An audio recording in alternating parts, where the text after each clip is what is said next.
Welcome back to another video. A little bit of a different intro today. So we're actually on the way down to the gym and I thought I may as well do the intro whilst we're in the car on the way.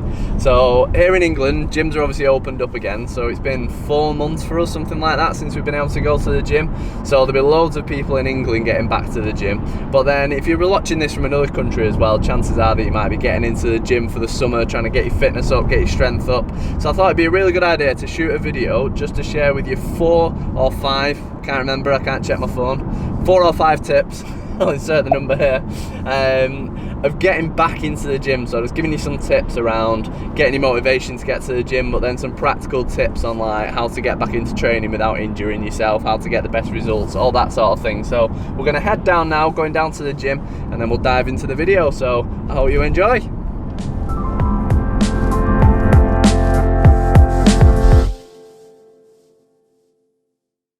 So tip number 1 actually happens before you even step foot into the gym. So what I like to do, I'll pull up, I'll arrive at the gym and I'll whip out my phone and then I'll get my plan open. So I've got my workout ready to go and I'll have a look at exactly what I'm doing. So following the 12-week program, for example, which a lot of you watching this video will be following, you can scroll to your workout, actually get your workout up on the screen and you've got your full workout there ready to go. So in my head I'm looking and I'm thinking, right, the first 2 I've got dumbbell split squats and then I've got a line dumbbell press, so I know what part of the gym I'm going to.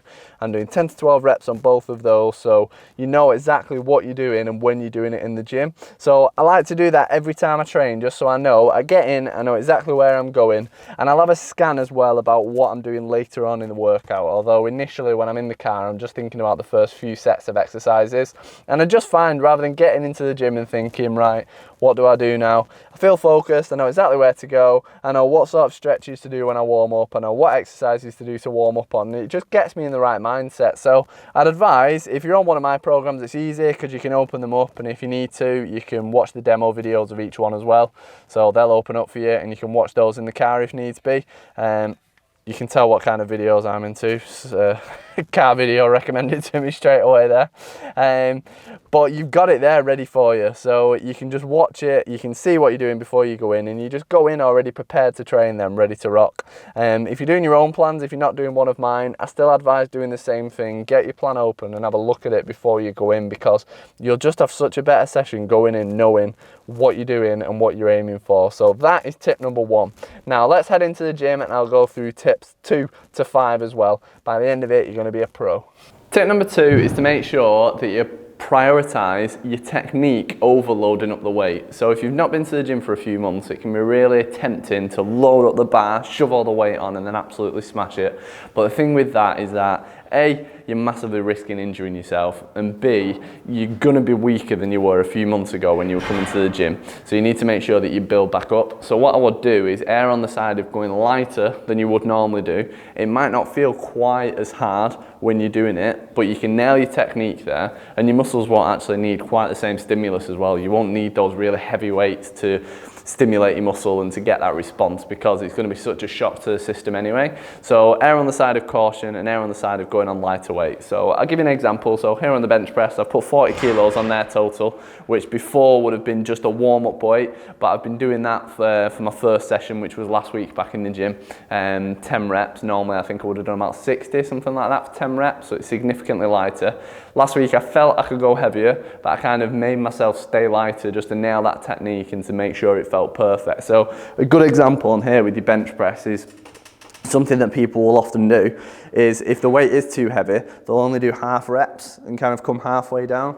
They won't go all the way down, whereas when you get the weight right, you can really pin your shoulders back, you can come all the way down to your chest, all the way up at the top, and you can just nail that technique rather than kind of cheating, trying to squirm it up with one arm or whatever. And that goes for every single exercise. Technique is far more important at first than the weight that you're doing. So have that across the board, get your technique perfect, and then load the weight up over the next few weeks.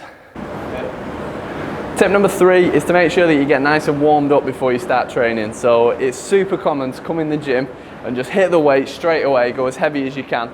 And again, your chances of injuring yourself are far higher when you do that.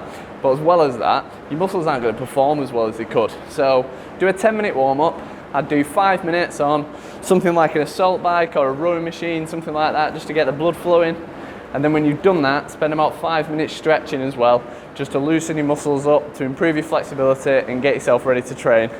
That first 10 minutes, it just helps you get your head in the game, and as well as that, it gets your heart rate up, starts getting your breathing heavy, and it primes your muscles ready to work out. So don't just come in and train, spend 10 minutes warming up first and you'll train so much harder and so much better.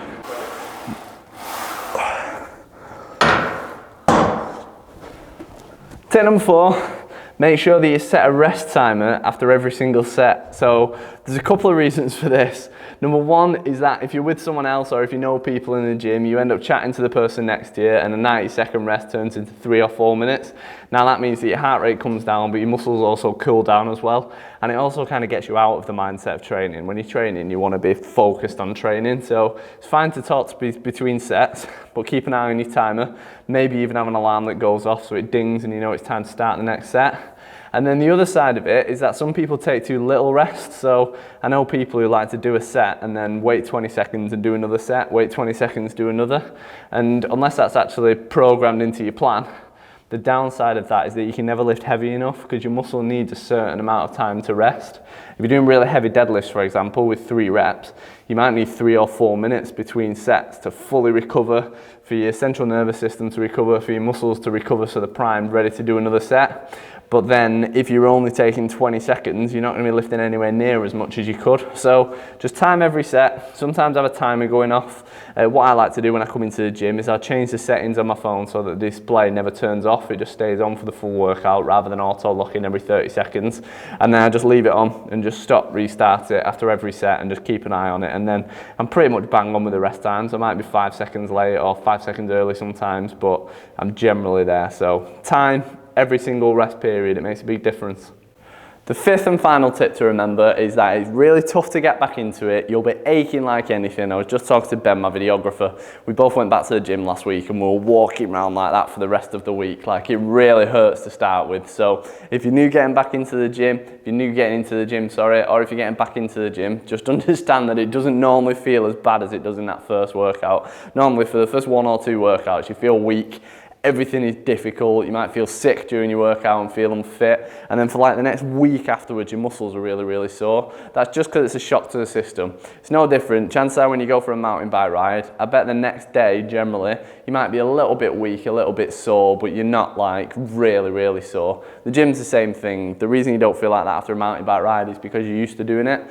Same thing in the gym. The more often you get into the gym and the more you get used to it, you won't be quite as sore after. So yeah, sure, it's common to wake up the next day or the next day after that, after a workout, and you might be a little bit sore, but you can generally go about your day. That first week of back into training, you might be super, super sore. So just go through that and I promise you it gets better.